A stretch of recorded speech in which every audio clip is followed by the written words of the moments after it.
Hello, guys. Welcome back to another episode of Workshopping Humanity. Just wanted to give a heads up before this episode starts that the gain is a little too loud on my side. Here's what happened. I was listening back on other episodes of the podcast and of Flailing Kermit that we just started, and I realized that I sounded way too soft with my mic. So I tried raising the gain a little bit, and I didn't realize how much I'd raised it in the StreamYard stream until after we recorded. And listening back to it, it definitely peaks quite a bit. Not enough to where it's unlistenable, but I just want to give you guys a heads up that when this episode starts, it's definitely a lot. That's all I'll say. But hope you guys enjoy the episode. You know, a big theme of Meet the Robinsons is failure and how you need to accept failure and learn from it. So this will just be me reciprocating that fact before the start of the episode. Me trying to figure out audio and video and all of that is a series of trial and failure and trial and success. And so, yeah, there you go. This is just another key component of that. So, hope you guys listen to the episode. Hope you guys enjoy the episode. And here we go on to the next Workshopping Humanity. Welcome to Workshopping Humanity, episode, I think, 22. Episode 21, interesting story, was all recorded in my dorm room in Florida, and now I'm back in Missouri. So there you go. It's been probably about a month since I've done one of these. And today we have on a special guest. We have Kevin. Say hello, Kevin. Hello, that's me. Hey, and we are talking about Meet the Robinsons, which is an underrated little Disney gem, I think. I rewatched this. It's probably been like over 5 years, if even longer than that, since I'd last watched Meet the Robinsons, so I needed a refresher. Actually, I watched it with my parents last night because they're like, we haven't watched that in literally 15 years. I was like, yeah, it's time. It's time that we watch this again. And we all were like, yeah, that was cute. And so today, Kevin, I just want first memories of Meet the Robinsons and kind of why you chose it for your topic for this podcast. Um, when you said my first memories, that's that's a long time ago. That's what 2007. That's a long time ago. Probably the first 15. memories of me watching it is actually I never probably watched it in the theaters. I was too young to probably watch it, understand what was going on in the theaters. I watched it probably on DVD. That would be guessing it came out, and I would just one of those Disney DVDs that would have like the fast play in it, and I would like remember that vividly. Yeah, Disney Fast Play. Pretty much, With yeah. the And then you'd little watch the movie, Tinkerbell's but like I tingle. just Yeah. remember watching it, and there's something about just the whole entire aesthetic of the movie mixed with um its elements of like a family as well as how colorful it is, with how mixed of um each character is so vibrant and different in their personality, and I always thought it deserved more than it ever came out to be. And whenever people would talk about their favorite Disney movies, this would never be ever anybody would talk about it because it's such a niche Disney film. I'm sure it was kind of like a Treasure Planet moment where it was like it came out and then didn't do as big as other films, maybe because of the timing or whatever. But it's definitely like my favorite movie to ever come out because I don't know. I just have good memories with the music, the themes of family, as well as just the general dynamic character design, and everyone played their part really well, I think. And also, I like Goob like a Yeah, lot. everyone likes Goob. I like Goob. The poor kid, rewatching it, I was like, Goob didn't deserve this. Like, One of my favorite scenes is because I relate to it, is when people would say, like he said, like they hated me. He's like, "Do you want to come to my house? Want to go yeah, outside?" They hated me. It's like I think I did the same thing where everyone was super nice to me, but I thought everybody hated me. yeah. No, hated me. That's one of my favorite quotes about it. It's really funny. Um, my also favorite part was the one where Tom Selleck is in it. I like that part. Yeah. Um, I mean, yeah, because we're gonna spoil everything about this movie. oh, pretty much down to the Yeah, end of because the. we have to. It's from 2007. If you haven't watched it yet, I don't Then, know. like, what are It's you been a doing? long time. It's been like how many years now? 15 years, something like 15. that. Yeah, I was about to say, if if you haven't watched it yet, like stop watching Frankenweenie and Frankenweenie, oh no, get out of here with your Pinocchio. get out of Meet here. the Yeah, stop watching Robinsons. Pinocchio. I don't know why I said Frankenweenie. Frankenweenie's like actually good. No, stop watching Pinocchio and What? Meet the Finish watching Robinsons. Frankenweenie, and then you can go watch Meet the Robinsons. Yeah, both underappreciated Disney movies. So my first experience, I don't know why I phrased it as experience. My first experience with Meet the Robinsons was in 2007. I saw it in theaters. I was probably around 9. I I don't know like exactly how I felt about it other than being a kid and it was a movie so I enjoyed it, you know? Like I Mhm. saw Chicken Little in theaters too and enjoyed that when it was out. That's chicken. And it's bad. And it's really bad. So I mean I feel like that's what it was for me, you know? Cuz like that was the same summer that Ratatouille came out in 2007, you know, Yep, good year for Disney. good Good year for Disney Disney. year. And but even like, you know, Ratatouille is my favorite movie now. At the time I watched it, I was like, "Oh, it's another movie with a talking rat." Like you didn't even process until years later. Right. But after that, Meet the Robinsons has always been kind of at the back of my mind as like I think one that I appreciated as underrated because it came out in the era of like the Treasure Planet, Yeah. Atlantis, Chicken Little, Bolt, Meet Yeah. the Robinsons era Disney, which was like their low point as a company, like just in any way you look at it. Mhm. And I would say that like the rest of those movies aren't good, and this one is. And so, and I think it does even have some of the same structural issues, but this one has, I think, a little bit more poignancy behind it. There's like a reason this movie was made, which I think we'll get into. But yeah, and again, rewatching it last night, there's a certain touch and feel to this movie that does not exist within the Disney canon anymore, and I think that makes it really refreshing. I think it is directly Walt Disney. You know, it even Mhm. ends on a quote from him, which I think Mhm. is a really cool aspect of the film. So, Mhm. Kevin, what is something from this movie that has resonated with you? A character, a scene, a line, That anything? ending, the whole ending as a Yeah, whole, it's kinda like that. I mean, everyone can agree that it kinda hit that same aspect of the first couple minutes of Up hit everybody very significantly. At the end, I hear everyone talks about how good the movie's end is.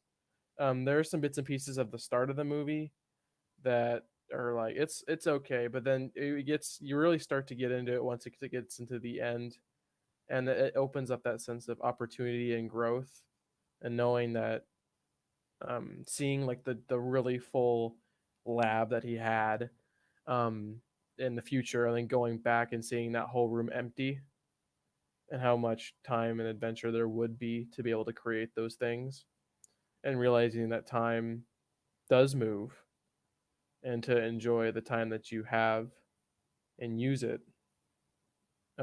because it'll eventually be up. mm, I think it's a mix of that mixed with family values, because I think it's kind of has that idea of no matter who you are, you do really deserve a loving family, no matter what background you come from, orphan, anybody. A loving family can really do a lot for a lot of people, and there's a lot of individuals out there who don't have a loving family out there, and it's really hard on them, and it can change them, and just it really shows how much you know power that can be. And, as Walt Disney being a really big family man, obviously, it's very Walt Disney of a yeah, movie for that family values that he loves so much. yeah. And I even like I think structurally the movie kind of feels like Wizard of Oz. Yeah. Towards the very beginning of the film, you're introduced to all these characters who you learn towards the end are his new family. You know, like the Yep. teacher, the caffeine packs that they showed in every Yep. Disney channel preview. Yep. There were parts that I could quote because I was like, "Oh, they played this on Disney Channel all the time, like this, Mhm. like bit because they were promoting the movie like crazy, obviously Yep. before it came out. Like, I have the big head and little arms, all that. Yeah. Like, oh yeah, that unlocks a core memory. Yeah. Anyways, but yeah, I think you're correct on the fact that the ending is really what makes people connected to this movie. I think the first 2/3 of it are good, are fun, Mm-hmm.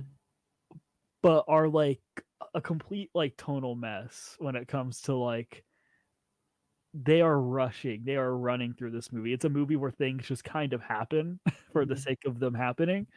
And yet I also really appreciate the audacity of how strangely bizarre this movie is and how weird this pitch is.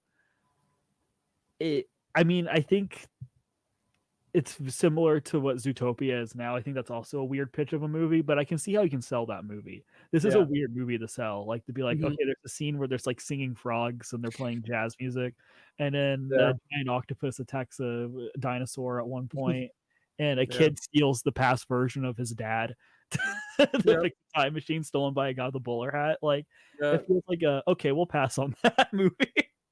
But the Yeah. fact that they actually like went for it is, I think, incredibly ambitious Yeah. and cool. I think its biggest issue as a movie is not even its fault, is the lacking of animation. It Yeah. definitely is dated in that It regard, is. It especially really to what is. Ratatouille looks like that came out Oh the yeah. same year. But again, it's Disney still experimenting with early CGI because they hadn't done that yet. So Pixar still solidified it, so hmm. they I feel like they're experimenting with it. Like Pixar experimented with their earlier films like Toy Story, because like I would say Toy Story and Meet the Robinsons have that same dated look, Yeah, yeah. The thing about the same because look. I think Chicken Little and Meet the Robinsons both had a Yeah. certain style of CGI that Mhm. Disney was testing. And then because Disney wanted to separate from Pixar, Right. and then they ended up buying Pixar instead, and then they ended up using Pixar's computers at that point. Because like if you see the jump between Meet the Robinsons and Bolt, like Bolt looks significantly better than this movie. Yeah. That being said, Bolt's not very good either. So like as a movie, Mhm. it's not, I vastly prefer this movie to Bolt. There's a another big part that resonates with me is also the villain being Goob. I mean, back when I was younger, it was a big reveal because I was younger. I didn't really think Yeah, ahead. But now watching it, it's really easy to see who he is. You can get it from the get go who the bowler hat guy is. I see very like signs and whatever about looking at it. I'm like, yeah, that's totally Goob. um, but back when I was a kid, that was a big plot twist. I was like, that was Goob the yeah. whole time, and I like it because he's not a villain. In no way is Goob a villain. It's the bowler hat, or not it's the hat. Doris, right? Doris, yeah. Yeah, Doris is the one doing it. He's just gullible. He just has feelings he doesn't know how to control, and he wants to get back at what really ruined his life. Mhm. But Yeah. Oh, uh, sorry. that's just his idea of getting back at them was to throw toilet paper and throw eggs at their house. But Doris had a bigger plan. He was just going with it. He didn't understand the severity of the situation. Yeah, and it's a compelling villain. It's one of I think it's one of the better Disney villains, to be completely Mhm, honest. I love the bowler hat. Like even the design of that character mhm. is the coolest designed character of the movie. He has a Doofenshmirtz type of He beat. does have a different type beat. Yeah. I And love they that. both, Phineas and Ferb also came out in 2007, so I'm Yep. sure that was a big comparison that happened at the time. But I think the interesting thing about that character is he might be the most sympathetic Disney villain because in the beginning of that movie, I don't know, like me watching it again last night, I was like, I would be pissed if I was Goob and I Yeah, I had to would be be next to too. Lewis all the time. Like like I get that anger and that frustration of that character. Like, and I feel like Lewis has to learn in that moment to not be as self-absorbed as well because his entire motive at the beginning, I understand he wants a family, but everything's about I need to go do this, I need to Mhm. do this, I need to do this. And that is having him forget the people around him. So I really think him connecting with Goob towards the end is also him figuring out that he has to think about other people too. Just look kind of outside of his own, which I also think leads into, him meeting the girl with all the frogs who ends up being Yep. his wife someday because he actually looks up from his invention. And Yep. there's like cute, like, I think there's a lot of really good use of Chekhov's gun here. They really do set off a lot of stuff here, and then actually pay it off in really satisfying ways. Like how he met his foster parents Yeah, and through the machine that he used, and it showed their wedding. I thought that was a good way to show that, as well as there's a lot of moments where like that's cool. Trying to think of any more things. I'm I also sorry. What are you gonna say? oh no, go for it. I also want to relate back to what the original source material was with A Day with Wilbur Robinson, which is the book that it's based off of. Um, I read it, and it has that very strange feel to it. All of the characters, they they're all based off this book. Interesting. If you go look it up, you can go at it. They still have Lefty, the octopus butler. They still have it in this book. It's this children's book that it's the same exact story. Plot summary. You can just read off Wikipedia here. A Day with Wilbur Robinson follows the story of a boy who visits an unusual family and their home. While spending the day in the Robinson household, Wilbur's best friend joins in the search for grandfather Robinson, missing's false teeth, and meets one wacky relative after another. That's the idea of it. And they added the orphan part of it and meeting his dad in the time machine. That's what kind of they added to it. But the main idea of the book was that it was it was like a futuristic setting where this kid went over to his wacky friend's house and met all his wacky relatives. That's pretty much all it really was. Oh, And interesting. they added a whole bunch to it. So all these characters, Aunt Billy is the Wilbur's aunt with a life-size train set. Cousin Pete is a Wilbur cousin with tigers as pets. These are people that we haven't met before. Uncle Gaston is Wilbur's uncle with a cannon. They all are still there. There's even characters here that we've never seen. But they're still the same characters. So it kind of like it wasn't a wacky idea. They had an idea of what the movie they were making off of.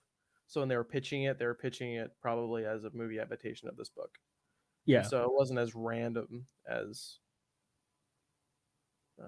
people made it out to be. But they made it their own thing. They just didn't copy a book. They made it completely their own thing. And so Well, it was, it's similar to what they did with Despicable Me, because yeah, Despicable Me is based off of a children's book too, which that also the Illumination vibes off of this movie are insane. I kind of like watching it. I was like, no, they totally took blueprints from this for yeah, Despicable Me. I think in some of its character animation and humor, for sure.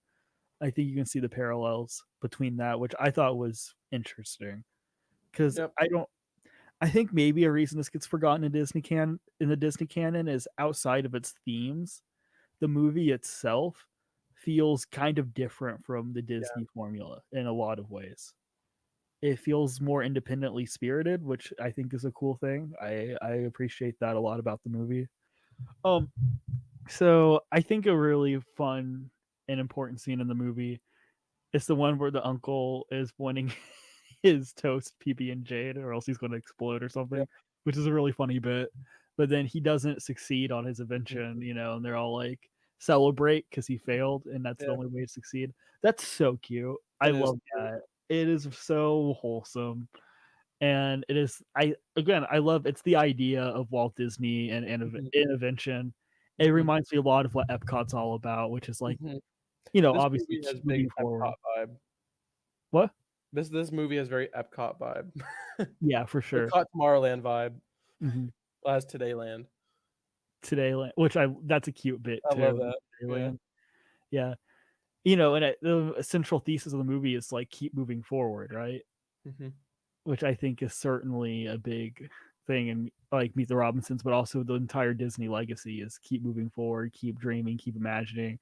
But I think for like any artist, that sense of burnout and like, oh, I've continued to fail at this and want to give up, it's hard to see every failure as a success. So I don't know. It's a nice reminder that like you're still learning things and you're figuring it out. At least you're trying it, Yep. which is great. And that's even though there is some logistical things I wonder about in this movie where it's like, so he remembers all of this adventure, right? That's what I was talking to my girlfriend about. I was like she had this weird point about it. But I was like, okay, so if he knows if he'd done this before, wouldn't the adult version know that he stole the time machine and he's gonna come? Right? Right. Wouldn't he know that? If he already did it when he was a kid, wouldn't he know that he's gonna come? And why would he? He would just assume that it was gonna happen. So why does he seem so surprised that he's there? So I thought about that last night when I was watching it. Yeah. I have a few theories, okay? We'll have a few theories. Number one, he's not as shocked as you would think. There is an aspect of me that thinks he knew all along he was going to be there and he played it up for the family. Got He it. was like, oh, he's there, because like he's not like, oh man, it's me, he's like, oh, he's here, and Right. they kind of point at him, and it's almost like he knows. He's like, okay, yeah, of course, and then he sets him up there.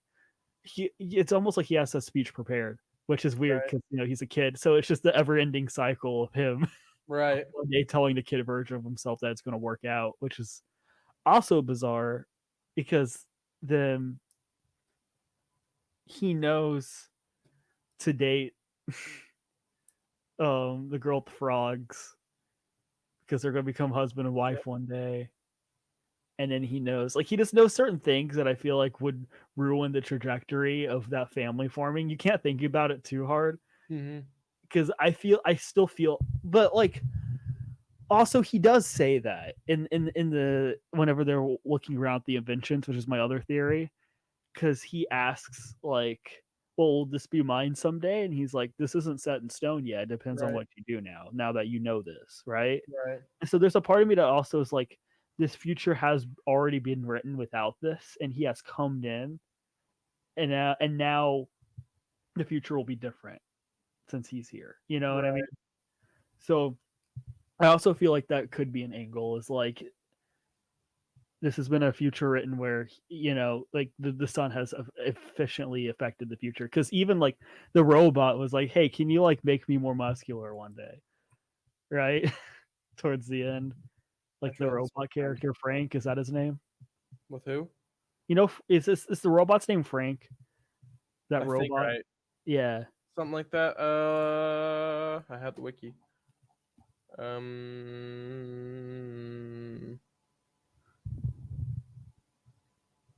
I can't find him. He should be here. Oh well, it's I know who you're talking about. yeah, because he also is like, hey, can you make me muscular in the future? Yeah. Like that little bit. Mm-hmm. And I don't know if the future he comes to is exactly the same as the future that he saw. It's probably pretty close. It's pretty close for sure. Yeah. But I don't know, Another big one would be one of the scenes that was impactful. There's two scenes that I thought was very impactful.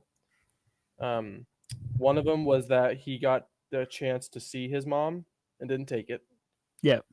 And then the other one was his Goob's journal having the question marks in it, and we never see him. There wasn't any closure with him. Yeah, that's right. Well, he just has check marks, and not check marks. He just has question marks of his to-do list, and he just is, because he's offered to join the family, and he doesn't take it, and he doesn't know what he is going to do now, and it's kind of left at that.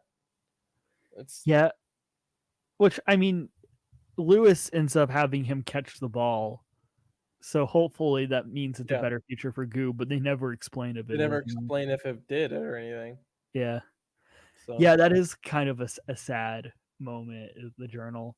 And I love how, and I really do love how much the movie has sympathy for Bowler Hat Guy. They don't just treat him like he's like a schlock character at the end, or like, oh, he got his revenge, because he was just duped because he was emotionally vulnerable, like you said before, by is it Dorrance or whatever?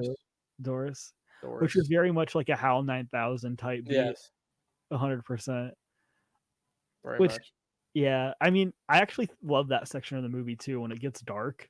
Yeah, and it gets like the zombie people wear their hat. I was like, oh my gosh. I mean, even my girlfriend said this is scary. I was like, I bet it scared a lot of kids as a kid, or when they're kids, because it's a big change from a very colorful movie to like a dystopia of like hat making people.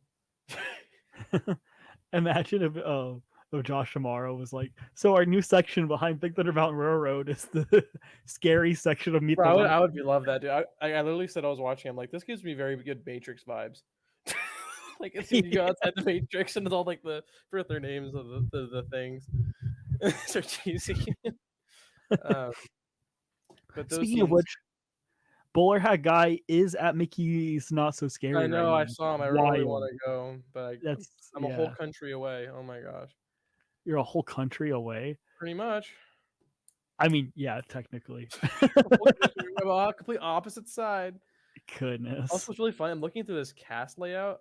I just saw that Tom Selleck plays Cornelius. Yep. So that's the joke. That's why they said Tom Selleck, because he plays him. Also, Adam West is in this movie. Yeah, he plays the superhero Yeah, guy. Uncle Art. Yeah. Tom Kenny, SpongeBob's in this movie. He plays the teacher, Mr. Lewis's teacher, Mr. Willerstein. A lot of people in here. I thought that was funny. I also like the gym teacher. I think he's really funny. I like him. Yeah, he's great. Is the gym teacher somebody? Isn't he Cornelius? No, not Cornelius. Apologies. That's not. Who? Isn't the gym teacher end up being Adam West's character, or was that ever implied, or am I just misremembering that already? I think they're just two buff guys. Oh, yeah, maybe there's no. That makes no sense. He'd be too old in the future. The gym teacher would be way too old. That's that's right. Never mind. Unless he ages like the dog from Carousel of Progress. You're right. That's true. Yeah, cash his social security checks. Oh my gosh, dude, that's freaking hilarious. It does have a Carousel of Progress type beat as well. It does, and also like the it's because it's that whoa, excuse me, has that whole like American Family, not Insurance, American Family vibe. It has that whole entire ideal behind it. Very similar. But also, sorry, what are you saying? Go for it. Also, just the character with I forget the whole family tree. But the the husband that's married to the puppet. Yeah. And she's like, now you made her mad. She's like, I'm going for a drive. And she just leaves. Look what you did. He has his arm, walks out. She gets in the car and leaves. I don't know why. I find that funny. Yeah. It's very it's a Robbie Shapiro type beat. That's all that reminded me of. I was like, this is Robbie Shapiro in the future. He marries. It's very random, and I think that's why I like it, because my sense of humor is random, and every second you watch the movie, especially in the scenes where like you're meeting all the different family members, yeah, it just feels very random, and maybe that might be bad for a film perspective, but you just never know what's going to come up next, and I think that's funny. Bake those cookies, Lucille.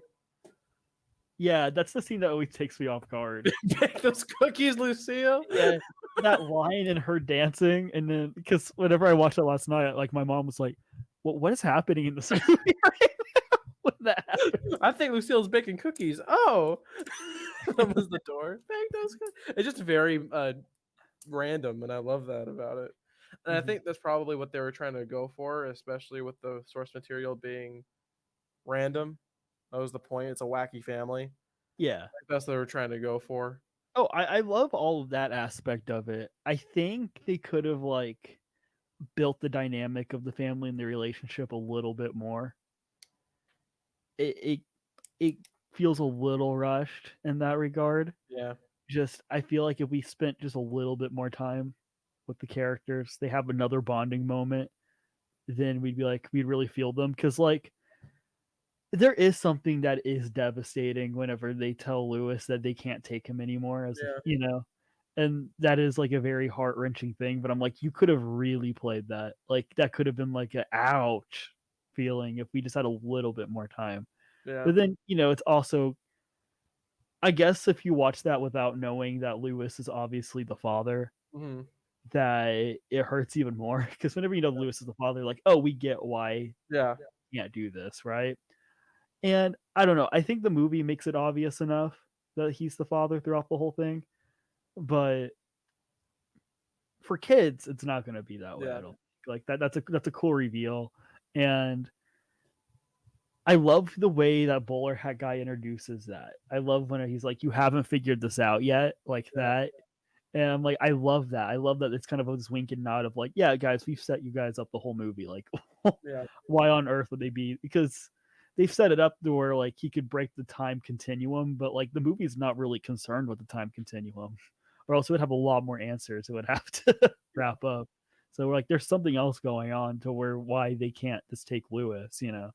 So all of that's really cool. Again, I think this movie is more well written than people give it credit for, hmm especially compared to like the Treasure Planets and the Atlantises that really yeah, don't do much. Like I think this movie does have something. a lot of things going for it in that regard. Yeah, And the scene at the end where yeah, he doesn't look like you mentioned before, where he doesn't see who his mom yeah, is incredibly touching. I that's that section I think is probably the best scene in the movie, and it's what I've wished that the rest of the movie would have done, where it yeah, takes a moment and it sits and it's a reflective moment, and it's a sacrifice. yeah. We've talked about with a lot of these Disney movies, they don't have a significant Sacrifice. sacrifice, Yeah, and the sacrifice is this thing that he's wanted the whole movie. He understands he doesn't need anymore because he figured out what his family is, and he doesn't have to figure out what the mom is. Maybe she dropped him off because she couldn't financially afford to yeah. raise him, and that's tragic. And maybe she didn't want him, and that doesn't matter because that's not what the story That's is not what about the story's anymore, which about. I Yeah, think is really, really touching. yeah. And then there's a little bit of a time jump where it was like at the start of the movie, you hear the slip that scares her away from the box, and then that Yeah. was himself because he went back in time and he slipped on the stair and ran back, and the slip at the start of the movie is what made her walk away because she thought someone Mhm. was watching her. And so it was that little bit of a hint. I mean, not really a hint, but you watch it. Yeah, but I mean that is interesting because like whenever you first watch that movie, and there's a knock on the door, and then she opens it up, and the person's gone, and there's a child. It is kind of like, what? Yeah. Like, how did she disappear? And you're like, oh, okay, that makes sense. Yep. Because very much like, oh, she vanished. She just Okay, vanished. she must have darted. So apparently, I'm just reading over this. This the soundtrack was also spearheaded by Danny Elfman too. Oh, interesting. That's what. But also, of course, is Rufus Wainwright. He did a couple songs. Rob Thomas, obviously. Oh, we gotta Um, talk about Rob Thomas. Thomas. Uh, All American Rejects, so I think is really funny. Yeah, And then Jonas Brothers, believe it or not. Um, didn't they sing the end credit song? the Is end that credit right? song was All American Rejects. Oh, is it? The Kids of the Future is Jonas Brothers, which was originally a song by Kim Wilde, but they Yeah, I know redid Kids it. of the Future. Is that in Meet the Robinsons? It's part of the soundtrack. Weird. If you look at I the don't whole remember it. soundtrack, it's part of it. It might be past the whole end credit scene, like extra credit scene. I Yeah, don't know, but all I know is that I'm looking on it. It says it's part of the album. But yeah, the whole album was produced by Danny Elfman. that's cool. We love Danny Elfman. His score is good. It doesn't sound like him at all, though, which is It interesting. doesn't, which is that's why I was surprised to say it was Danny Elfman. My dad noogied that man. Um, but it was Chicken Little was 2005, Bolt was 2008, Meet the Robinsons was 2007. Yeah, that middle bit. Um, but yeah, Little Wonders also is a great song. What also helps that ending hit is the song. Yeah. Yep. Definitely hits it. Well. Um, Always going to remind me of our Disney College program, I think. yeah, That song. Yeah. Yeah. Because we listen to it a lot on the way back from drives. yeah. And so that's what immediately made me connect to when I watched last night. And that kind of helped bring home the message of the movie as well. And I was like, oh, A family. um, It's like one of those movies that you go away from and like it's I don't cry about it anymore, but before I did, and it wasn't tears of sadness, it was tears of happiness. Like I was glad, and I'm still glad to have those memories that like that, and I'm glad to still have a family that loves me and that a family that, you know, mhm. that I'm able to live with, as well as the family I made down when I worked for the CP and that whole family I made. I mean, and like the whole family that we made down there was our own Robinson family of all of our quirks and Yeah. um And leaving that, I did listen to Little Wonders a lot. Mhm. It's just a good going like away song. Yeah, it's a good way. Like, there's something inherently nostalgic about it because it sounds like 2000s Yeah, soft rock radio. it does. Like, it's significantly better the Fray, you know. Right. That's what it reminds me of. I It is this kind of like nice little ballad, you know. I Mhm, Last night I watched a music video. This mhm. after that I watched a movie, and I was looking through the YouTube comments, all these people that are like, "Oh, Right. the song like changed my life" or whatever, which you see on every single song. It can Yeah. literally be "Teenage Dream" from Katy Perry. People are gonna be like, "This movie helped me live." But, Okay, regardless, it's a touching song. I it really, really is. yeah. And did Rob Thomas do any other songs for this, or is that it? Let me see. That was literally his only song. Interesting. um, yeah, it was only Little Wonders his only song. Rufus Wainwright, Another Believer. I like that song too. It's the song that he's playing when he's building his invention. Oh, cool. That's also a good song. I like that one Was there too. ever a vinyl release for Meet the Robinsons? I'm very curious. Um, I'll look this up. and most of the songs are just like background soundtracks made by Danny Elfman. Yeah, which I mean, can't go wrong with that. Yep. No, I don't think there's been any vinyl release of Meet the Robinsons, so it Oh, and is guess what's in on it in the vinyl. soundtrack as well? There's a What great big beautiful tomorrow. is That's it? also in the soundtrack. I'm guessing Where? it's a physical soundtrack. That's what this is. It's like a physical disc, Huh.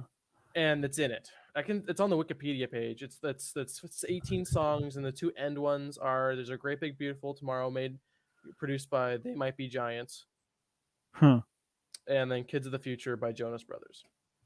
Do you think that these songs were in the movie, or is it like it I don't think these inspired the last movie? two were. I think they were part of a CD disc. Okay. Um, it's just part of the soundtrack.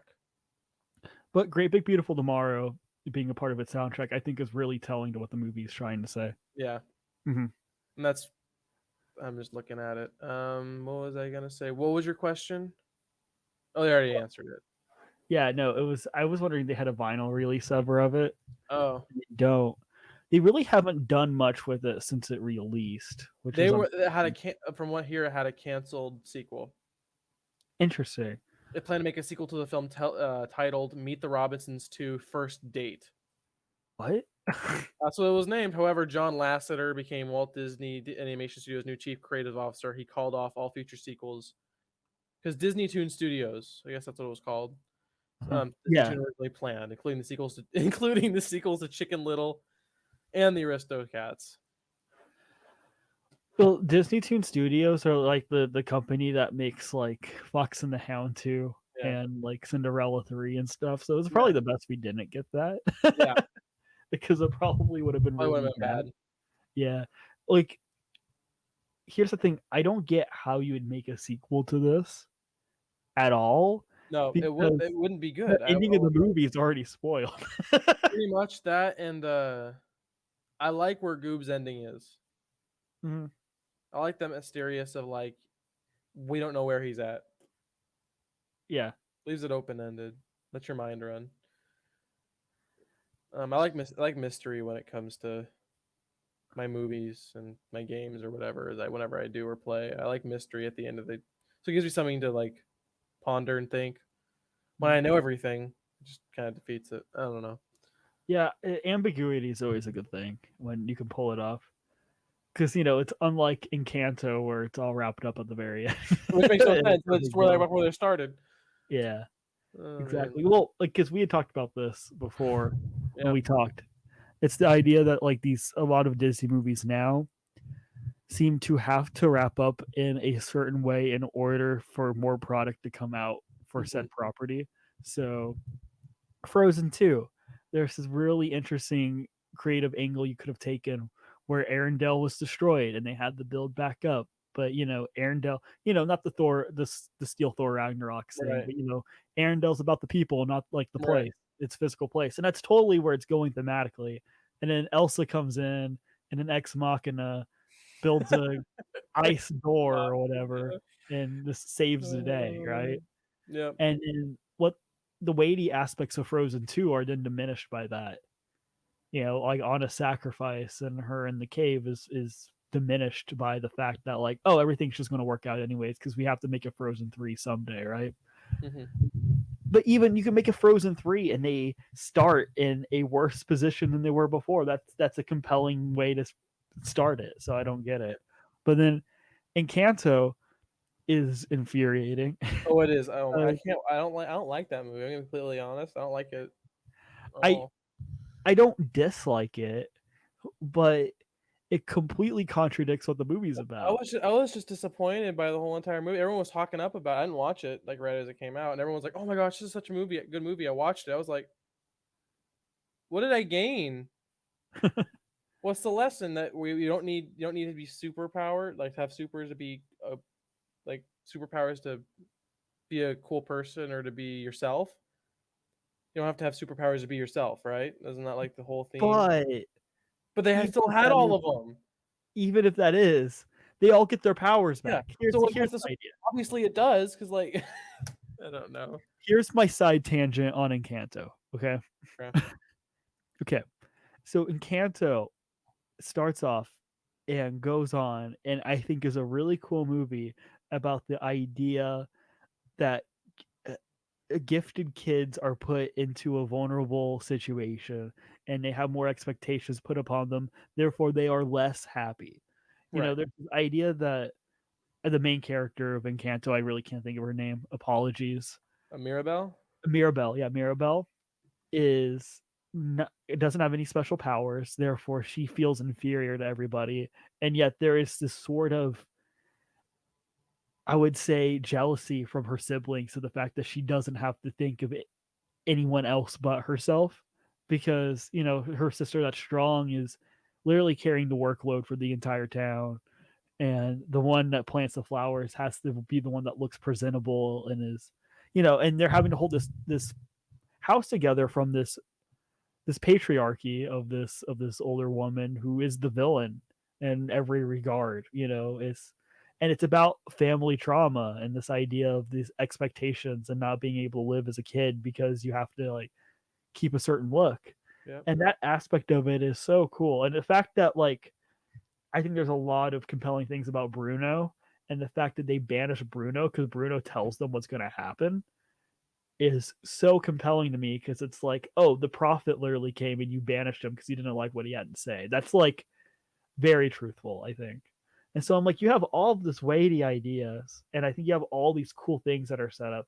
And then the very end of the movie, a smart writer, I'm sorry to say it like that, would have destroyed the house had this magic go away, and the people would have learned to form a community, and it wouldn't have mattered that they didn't have powers anymore. They would have been happy.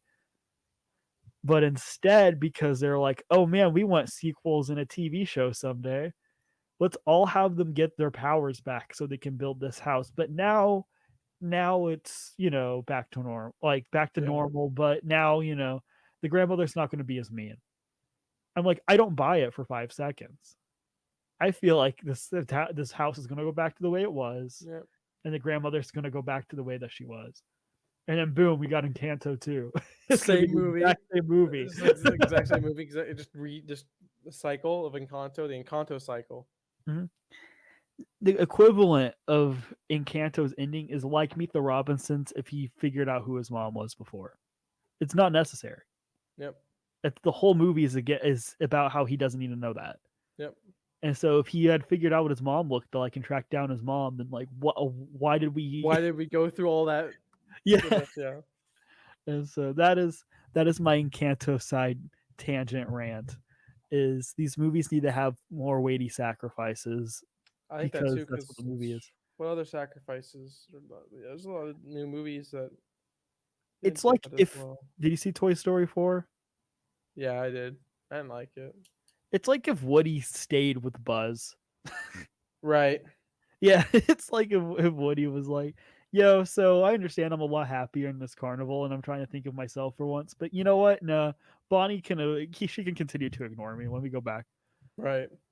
I'm trying to think. There's been a lot of movies like that, but that's why I like Meet the Robinsons is because also it has that idea. It's like a good, wholesome, sad. Yeah, you don't get to see what his mom looks like, but like what you said, that's not needed. Mm-hmm. He doesn't need that to be happy anymore. That's no longer his goal. Mm-hmm. So I don't know. Maybe I relate a lot. I'm not saying I relate a lot with um Lewis because I've always had parents. I never was orphaned, and so I can't relate to that front. But that feeling of having a family, I can relate to, Mm-hmm. and it's just a warmth. Yeah. And also, I'm reading through these comments of this YouTube comment section, and a lot of them are people who don't have parents. Yeah. And how this movie was a big help for them because it's just a And I big. like the Sorry, what idea you that, say? sorry, no, I like the idea that it's an unconventional family as well. Yeah, Yeah. exactly. Um, I've met a lot of people who have had horrible parent issues. I mean, I've had my fair share of it, but because it's kind of like families can either be the best thing or sometimes they can be really, really difficult. And this shows the better side of it. It also shows the idea of future and how you can better yourself and that there's always a future. Mm-hmm. That's, I think that's the big thing is it's this, I think in several ways it's also kind of about burnout. I think there's this idea that like Lewis is so disenfranchised by his situation that he wants to throw in the towel. And and that's another reason why I'm like try to like process the timeline of this movie in my head and Mm-hmm. wonder if it kind of works because I feel like in this specific moment he might have just completely given up if it wasn't for the fact that his son came in and took him. You Yep. know, there's this idea of like maybe he would have given up and then this entire future would have been different, which makes me go, so they had to take him into this timeline and have him do this in order for him to become that Robinson. So then that Right. Robinson can form. But then Lewis disappeared at one point. So I searched up the Meet the Robinsons timeline on here. Okay. I don't think this is credible. It's from Okay. DeviantArt.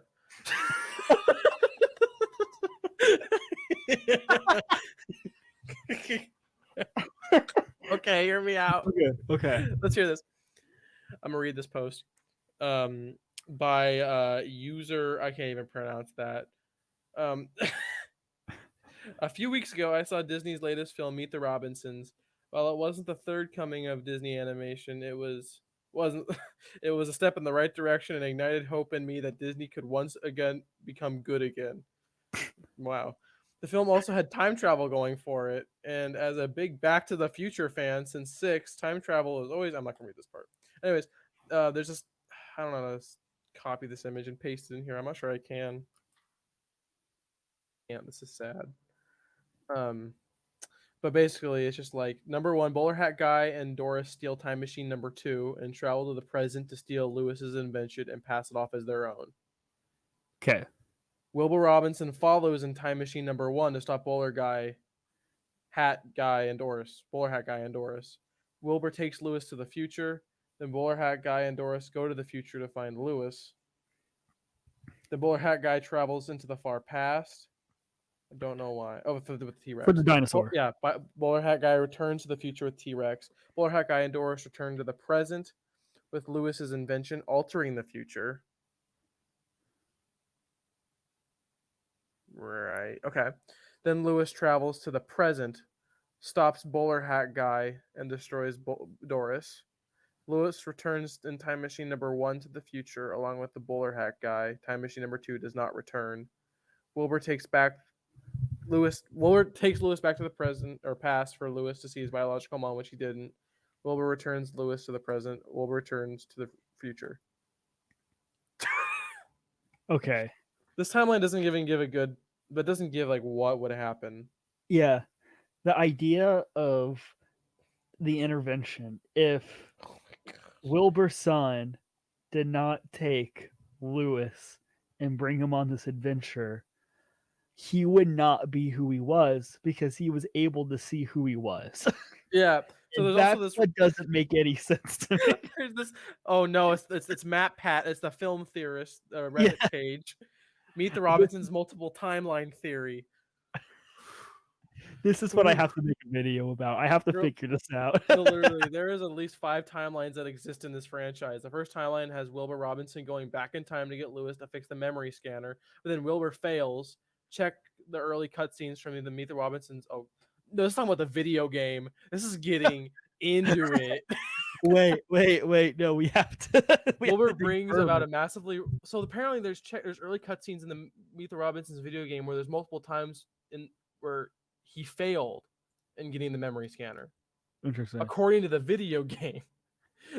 Will brings about a massive rivalry between the kid who made the functioning model of Mount Vesuvius and the goth girl with the fire ants. Oh, she's the best character. Let's be real. They should have done more. Okay, With the girl timeline with 2. fire. The bowler hat guy never grows up to hate Lewis. Lewis is still brought to the future by Wilbur to enact his family plan, as described in the theorizer's most recent. Oh, care, whatever. Everything to do with the family takes place in this timeline, omitting Doris and Bowler Hat's plans. So there's no point to. That doesn't make sense because there's no point for him to come back. Because Wait, yeah. If Goob catches the ball, then he doesn't get tired. brought back. Therefore, If Goob doesn't catch the ball, then he doesn't turn into the bowler hat guy, yes. and his time machine or his memory scanner would have worked. And because Doris is the one, because Doris got onto bowler hat guy, so his invention would have worked, and then Goob would have gone on his own thing. And do you think that Wilbur, or not Wilbur, but Lewis would still be adopted by those same people, his still mom and dad, even if he didn't do the whole adventure thing? I guess so. I guess that's the thing. Is maybe in the beginning they were already planning on adopting him. I guess. So it's like I don't know, Wait, man. but I have another question. Because it seems kind of towards the end to where his parents, his adopted parents, also kind of acknowledge that they want to adopt him, but they don't know the future, right? Yeah, I know. But I guess maybe they think that because he looks into the scanner of his mom and it's them, and then they're like, "Oh, we have to adopt this child." Yeah, I don't know. I think maybe it was like a. I don't know. So I guess what happened was the invention works if bowler hat guy doesn't break the invention. So then when the invention works and he tells it to go back to see his parents, it shows his adoptive parents, and then they see that, and then they adopt him, and then they buy the house that's the similar one and Meet the Robinsons. Therefore, it is a different timeline. It is a different timeline, just different ways to get to, it's a different timeline. So maybe it's the same. Maybe this movie's about predestination. I don't even know, man. Maybe this movie's about predestination. Like, no matter how many timelines you go, maybe you're destined to be in this one specific spot. But the compelling sequel is to see how many things he changed because Goob caught the ball. That's the compelling sequel, to see the different things that happen. And maybe the idea of like, well, maybe there is some reason people are tortured, but that's also like a really dark subject for it to go into, because it's like, it's that idea of like, would you kill baby Hitler? Yes. And it's like, well, if you kill baby Hitler, like, what would the society be like now? I don't know. I wouldn't kill baby Hitler. I'd help him get into art school.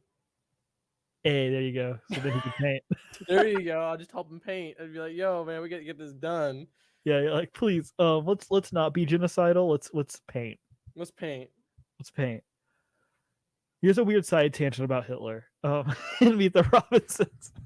Gosh, I'm just looking at this page. Sorry, where are we gonna go? Hitler was a big movie fan. Fun fact, big fan of cinema, and his favorite director was Fritz Lang. He directed a movie called Metropolis, which is a movie that is a cautionary tale about building the perfect society. But he did not get that the movie was like a condemnation of this. He thought it was like an endorsement of this, which means he completely read the movie incorrectly, right? Because Fritz Lang is Jewish, but he loved this movie. He didn't know that Fritz Lang was Jewish. And so Hitler actually invited Fritz Lang to a meeting and asked him if he could make some propaganda films for him and he would be a Hitler filmmaker, right? And Fritz Lang was like, sure, I'll do this, but I want to see the money first. And Hitler agreed. And so Fritz Lang, knowing that Hitler would figure out he was Jewish at any moment, took the money, flew away from Germany, entered the United States, and never entered the Holocaust. So he swindled Hitler, essentially. What it has to do with Meet the Robinsons, I don't know. I have I always no think it's idea. a really interesting Do you story. think Hitler would like Meet the Robinsons? No, unless he thought it was like about like he might like the bowler hat guy section. Just tell them they're all German. Gosh, what did this turn into? Well, so this makes a good point. I found this like article that was trying to make a point of what does Doris need bowler hat guy for? I guess to like I think Doris needed a dope. a dope to Essentially, like to I think essentially because obviously whenever Doris was trying to take over Cornelius, it was like he wasn't having anything about it, right? And so Doris preyed off of someone who was emotionally vulnerable to devise this plan. I think that's essentially it. It's the idea of like it needed someone that it could swindle as well. Doris did. Yeah. Yeah, I think that'd be it. I think that makes sense. Because I mean, like, what Doris found bowler hat guy outside throwing toilet paper and eggs at the Robinson house. It was like, yeah, this fool, let's go. You know. yeah. Also, Jim Carrey. This is Jimmy. What about Jim Carrey? Wait, is bowler hat guy Jim Carrey or am I crazy? No, it's the director. Oh, it is. Mm-hmm. What's his name? Steven Anderson. He's the director. Oh, interesting. It sounds like Jim Carrey. Because the way he acts is so long and lanky and randomly. Also, Yeah. I found this website trying to claim that Lewis's mother was a teenager, and that's why she had to return the baby. But I have no idea what we have proof at all. She had a rather conservative father. Was not supposed to be seeing any boy at all, let alone sleeping with her boyfriend. What the heck is this? But she got unlucky, although she managed to hide her pregnancy. This sounds like fan fiction. She and her boyfriend knew they had to do something with the baby. Oh my gosh. Lucille was literally baking cookies in the disco hall. One of Cornelius's many inventions is a super modern kitchen connected digitally to a dance floor. People can command robotic implements to grab 2 cups of flour, a spoon of baking powder, bake for 2 hours at 200 degrees by doing its various moves, like an extreme version of Dance Dance Revolution. That's pretty epic. There's no proof for this. They could just say this. Meet the Robinsons Revolution. The movie is set in the same universe as the Power Rangers. They have a Just Dance, but it's Meet the Robinsons. It's just All Little American Wonder, Rejects the only song. There is more than one Tom Selleck. Okay, I'm done on this website. I'm done. There's also a Reddit for Meet the Robin. Oh no! Oh no! There's a fanfic between the teacher and the husband. Wait, the guy with the puppet. There's a fanfic multiverse theory. Okay, there's a whole bunch of theories. You want to be a Robinson? No. Ooh, I gotta look up some Wattpad stuff. Oh gosh. Wattpad body swap. What is it like being gay? I don't know. What's it like looking at like that one kid from Meet the Robinsons? What the hell? Let's see. Meet the Robinson. Wattpad. This is so weird. I don't like this. I don't like this Reddit. I'm leaving. There's a villains wiki for Bowler Hat Guy. You know what's really funny? This is completely off track. So you Yeah. ever been on the villains wiki? No, I haven't. So it's like this whole page of different villains from every single franchise across, and it tells you what crimes they've committed. Okay. So Bowler Hat Guy commits vandalism, theft, piracy, and indirect endangerment. That's not a lot. Yeah. But let me tell you, if you look up hold on.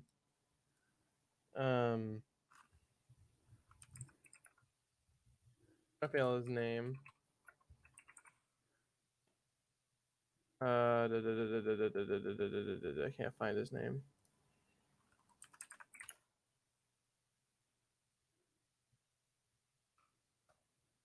What is his name?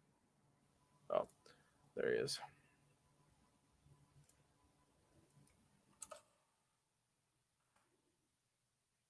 Sorry.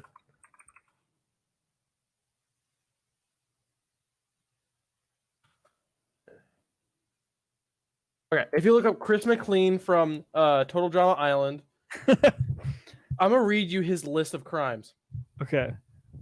manslaughter, reckless homicide, attempted murders, unlawful human mutilations, vandalism, abuse of power, physical and psychological abuse, reckless endangerment, torture, pollution, thericide, animal cruelty, fraud, snuff filming, property damage, slavery, poaching, sabotage, arson, poisoning, hate crimes, corruption, and defamation.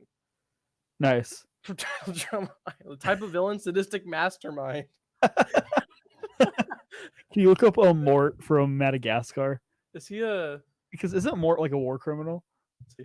Isn't that like a That's confirmed thing? not the Mort I was looking for. Mr. Mort.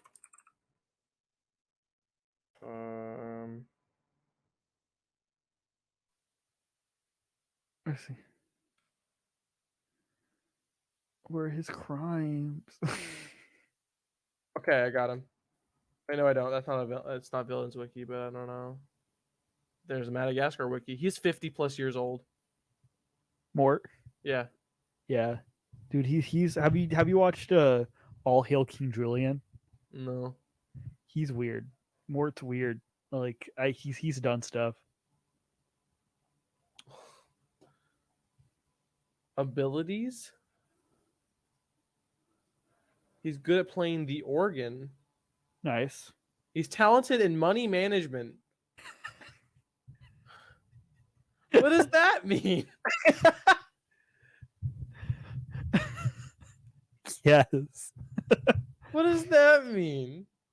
He's just really Political good in financially. Mort? Your known versions of Mort are political Mort. What's political Mort? Oh my gosh, I really want political Mort. Not much is known about political Mort, but it is known that he is one of the versions of Mort who lives inside Mort's head. His first and only appearance was in All Hail King Julian episode Lord of the Fruit Flies. Okay, that checks out. Inside Mort's mind, it is revealed that political Mort had once taken control of Mort and had a disastrous result. He had blown up a whole island, pressing a red button when someone got his pumpkin spice macchiato order wrong. Yep. The other Morts don't like him in charge as he is known to cause problems. After winning the Prime Minister of Mongo's election by turning the public against his opponent, which ended up putting the whole kingdom in danger, he tried to blow up the kingdom by pushing the red button in Mort's head, but was stopped by the other Morts. Mort regained control of himself eventually. Nice. Grandpa Mort. Whoa. Grandpa Mort? Grandpa Mort was a character in All Hail King Julian. He was a criminal thrown in jail by King Julian IV. Upon getting out of jail, he helped Mort get into Karl Khan to get him to become King Julian's arch nemesis to get his revenge on the Julian. I'm done with this lore. I'm really done right now. You're done with the Madagascar lore? I'm done with that. You need to watch All Hail King Julian. It's actually a masterpiece. I never finished it, but like I got like a season in. I thought it was hilarious. It's like actually good. Like this isn't a joke. This isn't a bit. All Hail King Julian was good stuff. I do have I want to bring up this proposition, okay? Because maybe at some point we start this podcast, right? Okay. Pitch a Meet the Robinsons Disney ride or a restaurant or a gift shop or whatever you want. Just pitch something that's Meet the Robinsons in the parks. In the parks. Oh man, this is Yeah. getting started on disattractions early, huh? Yeah. Um, the thing that comes to mind is like I can probably do all three. Um, I don't know. This is just off the top of the head, like right Yeah. instantly. What comes to mind is like a trackless ride, but you're going through the Robinson house. You know, it kind of makes sense. There's all these corridors, and and you meet all the family members that are doing crazy things, and they're going insane. Like they Imagine normally Cat in do. the Hat, but it's Meet the Robinsons. I could see that type of ride. Oh my gosh. But like I don't know. Maybe you're in a time machine. Maybe you're in an experiment that Cornelius made. Maybe you're a test subject and things go wrong, and all the family members need to help out. I was trying to figure out a ride system. Um, a restaurant, it could be easily. It could just be the pizza guy's place. Like that's easy, but like at the same point, that's a little too easy. Maybe the dinner place would be the family style restaurant, but it's like I want the meatball cannon to be a thing. Yeah, for sure. That'd be fun. That'd be cool. Yeah. Meatball cannon, and like it's all the characters are there. Like there's animatronics of all the characters, like Sunny Eclipse, but it's Lefty the octopus. Nice. There's a peanut butter cannon that like shoots you in the face. Yep, there you go. It has peanut butter and jelly, Yeah. things like that. It has I don't know. The gift shop.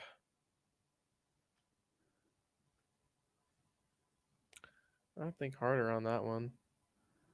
Um, Goob shoulder pal. God. He stares you down. You know, if like Meet the Robinsons was more successful, why do I feel like that would have been something they tried?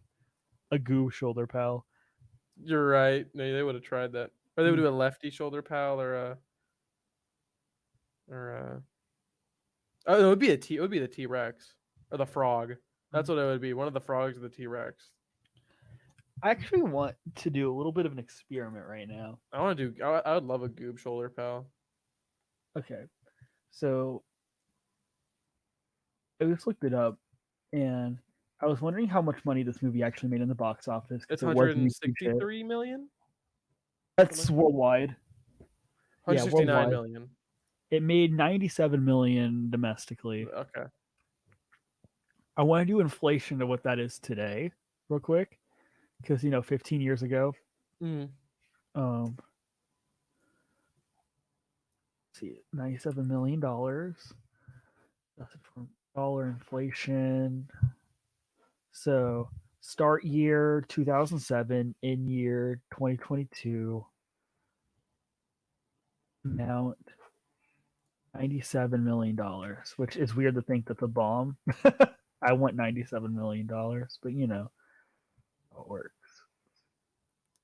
Okay, calculate it. Okay, that's about $138 million today. Okay, I have a point to make here.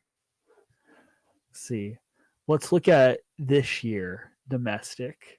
Oh, I'm reading this. I'm looking at. Oh my gosh, there wasn't actually a Meet the Robinsons meet and greet with Wilbur and Lewis. Oh, yo. That's kind of creepy. Not gonna lie, I'd be scared. Yeah. Yeah, because they're like skin suit ones, right? They're Like kind of. Yeah, they are. Yeah. They're like what's his name from Coco? Miguel. Like that. Yeah, they did the same thing with Aang, but the Aang one is terrible from Avatar: The Last Airbender. Have you seen that hate that Nickelodeon one. Hotel? I hate that. Yeah. The Jimmy Neutron one. Okay. So Lightyear made $118 million. So it did better than Lightyear then? It did better than Lightyear. By the standards? Yep. Yeah, it made more money than Lightyear adjusted for inflation. There you go.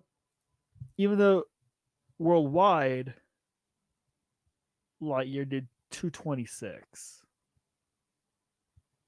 so that's not bad. It Literally, did there's better just, worldwide, but domestically, yes. there's this really old Twitter post. I mean, old, that said, "This is confirmed that the Carousel of Progress will be replaced with Meet the Robinsons," before it got switched into Launch Bay. When was that Let me, posted? let me see this and visit this Twitter post.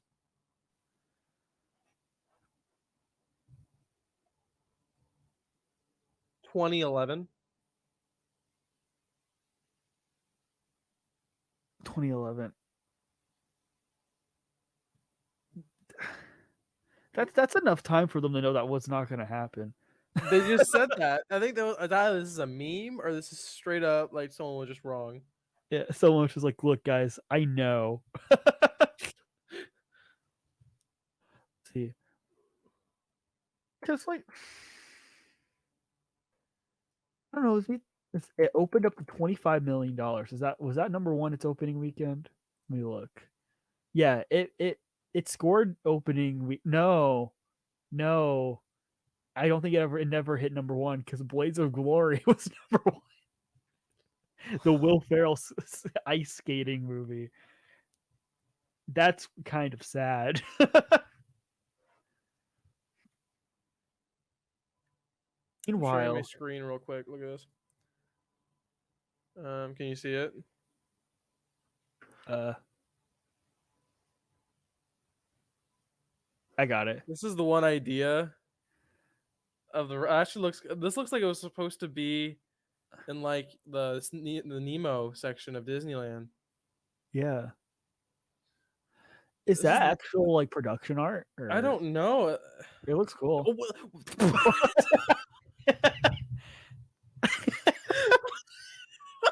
This is not the link I was thinking it was gonna be. Okay.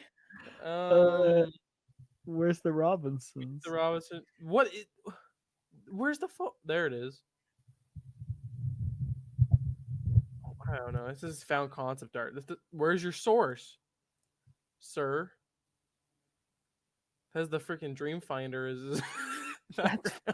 Wait, but this is fascinating. This is from 2011, 2012. This is like they thought it was a viable enough product to make it a ride. I don't know. This is some concept art of some sort, and this looks like concept art.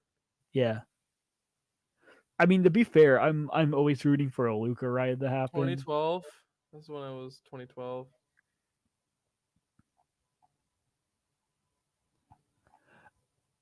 Maybe this will sound sacrilegious, okay?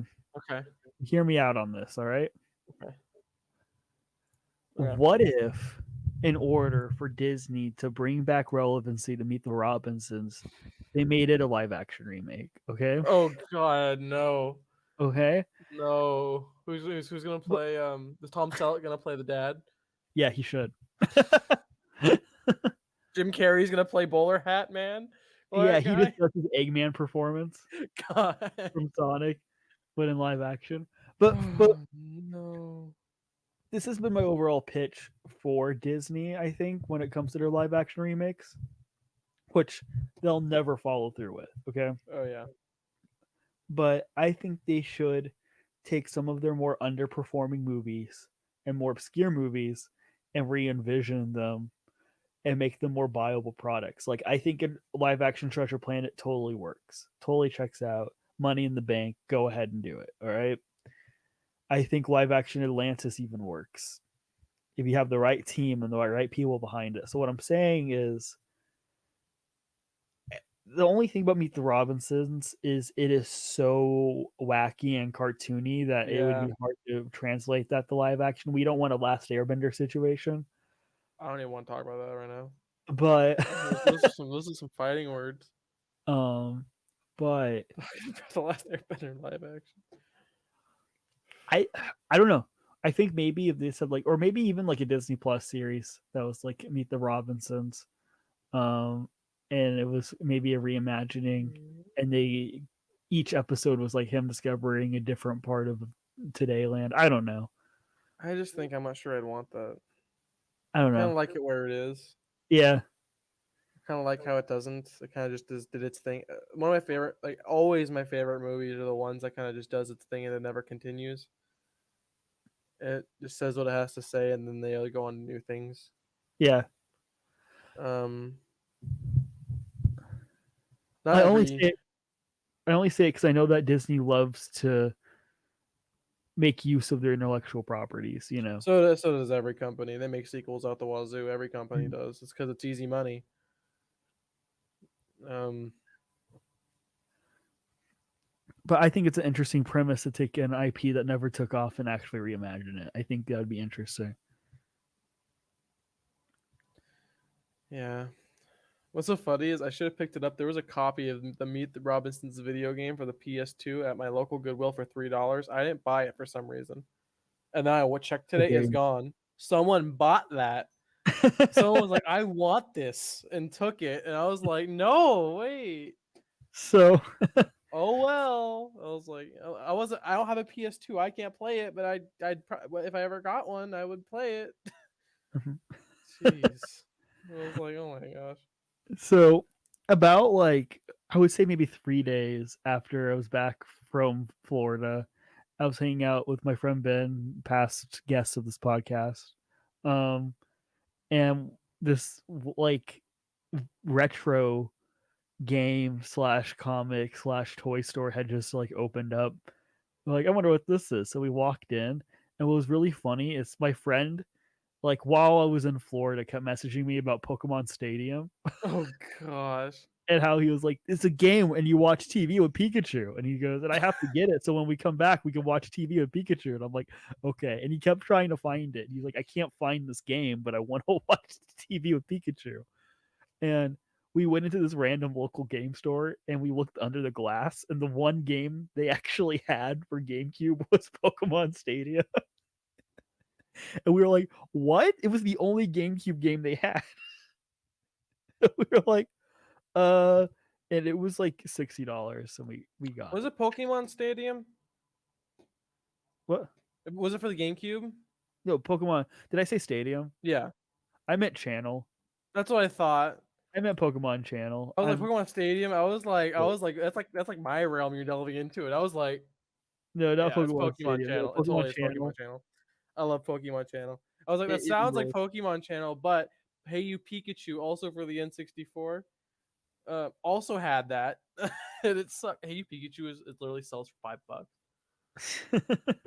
Basically all you do is tell Pikachu what to do, but the audio is just so bad that it does not understand what you're saying. Because there's like a microphone attachment for the N64, and you use it, and it sucks so horribly. You say, "Go over there, Pikachu," and it will just not listen because it does not know what you're saying. And so you're like, "Move to the left," and you'd be like, just staying there, and he'd like electrocute you for no reason. And it's like, okay, Do you remember like those little mics that were there for the GameCube for a while, and how you had like yes. blow into them for video Or games? talking about the green, the small gray ones, Yeah, about this big. I had one for Mario Party 7. yeah. I don't have it anymore, but they're really cheap at my local game store. They're like $5 to get a microphone. Um, you plug it into one of the Because then you have to like blow into it on Mario Party 7 for a mini game. Is that yeah, right? there's a lot of them you have to blow into it. Yeah, it's like blowing a Yeah, balloon. You blow into it.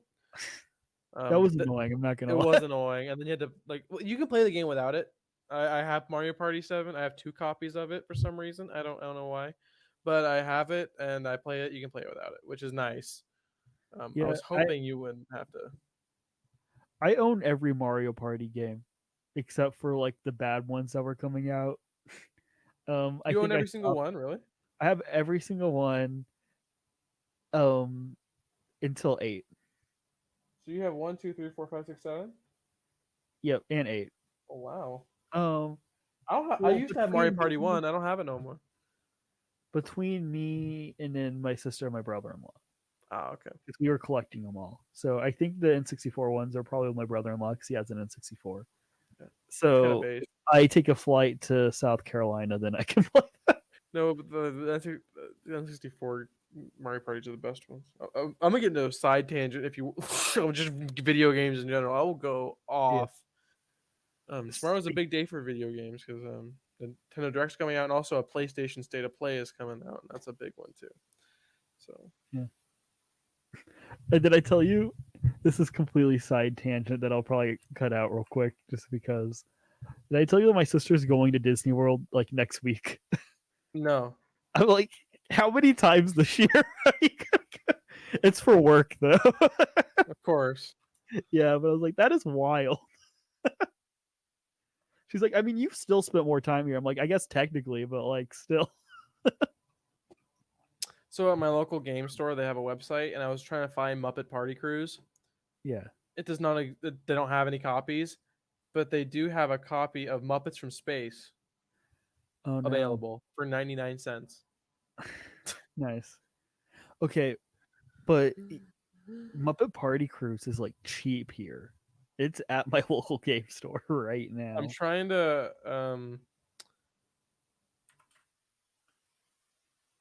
I kind of want to buy it, or you know, what? I want to buy it. I kind of want to buy it. Muppet Party Cruise. Yeah. Low key, if I see it for cheap, I will buy it, and the next time I see you, I will hand it to you, so you can experience art because it's the greatest game ever made by anyone. Game On Amazon, there's a couple for $25.99. really $25.99. Yeah, I'm You're like surprised. $4.99 at my game store. It's literally Amazon Prime. I'm surprised it's Prime. You get it in 2 day shipping. Yeah, literally, I can get it on Thursday. Oh, so I bought some headphone jacks that connect to my for like my mic. I can't speak right now. Oh yeah, I bought some like headphone jacks so I can connect it to my power to make this so I can hear what I'm saying so I Mhm. won't have to guess, you know. Um there's terms for that. I apologize. Like It's okay. anyways, so I bought them and then 2 days ago got a message from my parcel pending that they arrived at Flamingo Crossing. And I went, uh-oh. So now every morning I get a message just like, they're still here. Here's your daily reminder. So I'm like, welp. That's fun. It's So freaking I think I'm just gonna hilarious. message someone and be like, can you pick these up for me? Because they're gonna not stop messaging me until they're gone. Oh They've been sitting gosh. there for like 3 or 4 days, I'm sure. Whose I are these? miss living in a Flamingo, but I don't.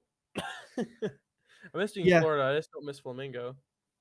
Yeah, I'm back and forth. I don't like I miss being in the area, but like it's really also nice to not have roommates.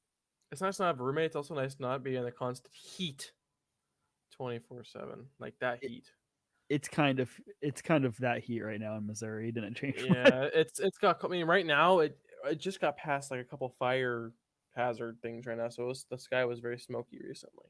Yeah, I heard about that. It was all coming from California, and it goes north. It Yeah. blows north, and so we get the smell. And so it was really smoky outside. It turns into like Silent Hill. It gets scary, and then like you smell burning. Yeah. My sister and my brother-in-law, they're in Disneyland. Mhm. Um, it was like 109 degrees Yep. when they were there. They were like, "Oh, this is Yep. intense." I'm going in 21 days now. 20 days. I'm A excited, and I'm gonna go to Adventures Campus. I'm excited for that. yeah, and see a mediocre Spider-Man ride. Heck yeah. Literally, that's the only reason. Like, that's the only thing I'm doing there. Maybe eat at Pim's, but that's it. I've heard Tim's is cool though. I've heard it's like Yeah, I'm not a big Marvel person, but like, I'm down with it. yeah. I let's see. When is 21 days? Wait, is that like October 1st? Is that right? When is what? When are you heading down there? Oh, When is October 21 days? 3rd. October October 3rd. 3rd through the 8th. Yeah. I'm in that stress situation right now because I have like absolutely no money because job complications. Right. Um but I'm planning on going to New York like October 6th. Right. Okay. But flights right now are like $234. So They that's are. one They're paycheck. expensive. So that's $234 for a flight is not bad. So and Okay, it's now we around. have to, Brett. I think we have to make a random, another podcast, another set one where we just review really really crappy like, um, titled video games that are like based off random movies Yeah. that are horrible. I found this Ratatouille cooking game on the DS. Ooh. I Yes. got a 48% on Metacritic. Oh, that's pretty good. Gosh, we need to start doing this stuff, bro. This looks so bad. Oh wait, he looks so happy. Look at Remy. He's so happy. The game follows shortly after the events of the movie, with Gusto's permanently closed from health violations. Remy is now the head chef at La Ratatouille Bistro. He must lead his team of humans and rats alike to clean around the kitchen, prepare the finest cuisine for his patrons.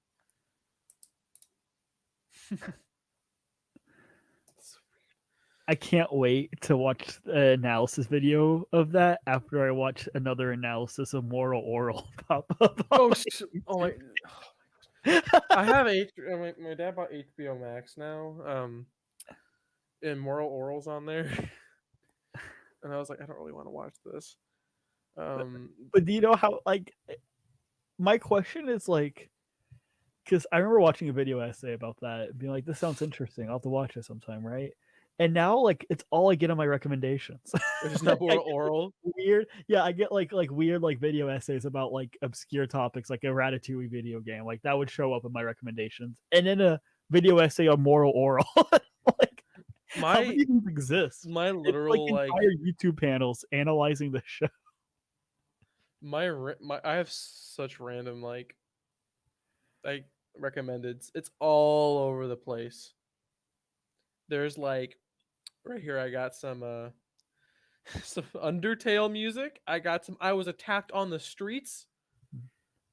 Spending 24 hours in VR, Super Mario 64, and then Last Witness to President Abraham's witness to his Lincoln's assassination. I'm all of it. And then Peter Griffin, what? Maroon 5. What? What? Have you not heard the meme, Peter Griffin, Maroon 5? No. It's like a impression of Peter Griffin. It's like, here's to the ones that we got. Here's to the ones that we Have you heard the one where Phineas sings Phineas and Ferb sings Green Day songs? I did see that, yeah. But watch this YouTube link. It's freaking hilarious. Here's my recommendations right now. The Immoral World of Moral Oral. Kevin from Ben 10 being the absolute Chad for 4 minutes. I don't know why.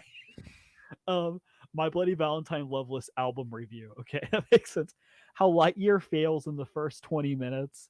Redditor cheats on wife in VR with sister. Dude, I want to watch that. How to lose all your friends in life.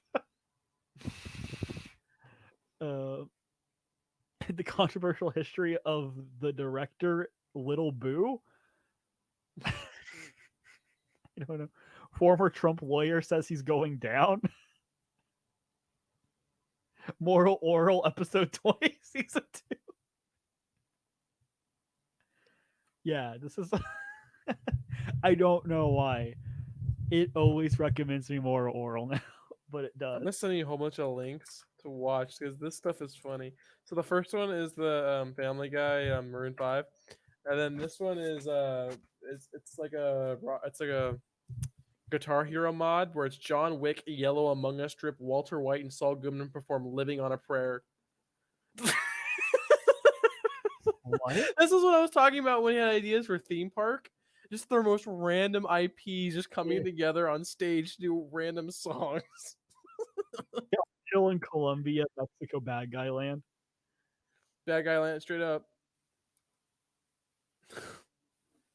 John Wick's on. Oh man, Saul Goodman's on drums. Walter White's on bass.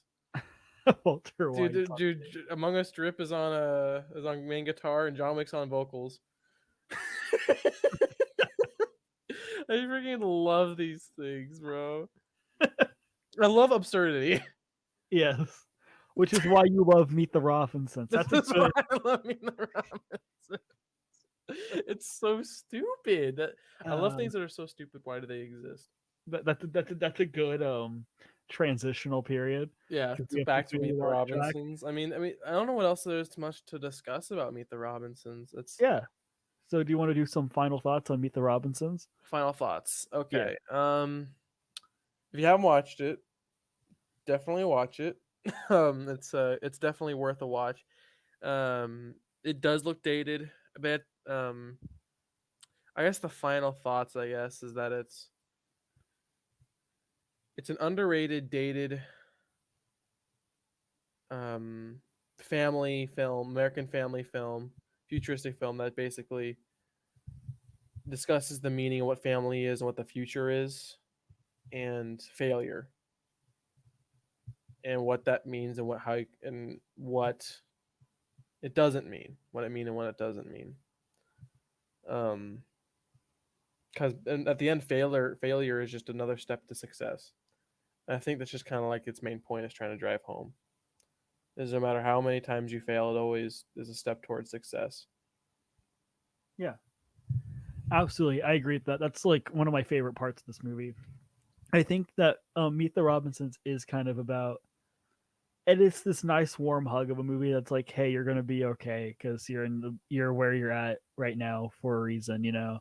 I think specifically since I've gone back to Missouri, things haven't gone 100% for me, and so it was kind of a nice reminder of like, hey, this is setting up your narrative. No worries, like you'll be okay, which I think is nice. I think it's a distinctly Disney movie in that regard. I think it's very thematically tied into innovation in the future and imagination and family and all of that. And I think it's a nice piece and relic of Disney's past. You know, it's an experiment that didn't really work for them, but it means a lot to a lot of people, which I think is super cool. And so I would definitely check it out. And Kevin, so do you want to plug yourself in any way? Plug Is there... myself? I don't have Yeah. anything to plug. Okay. I don't have anything really. My Instagram's privated. I'm trying to think.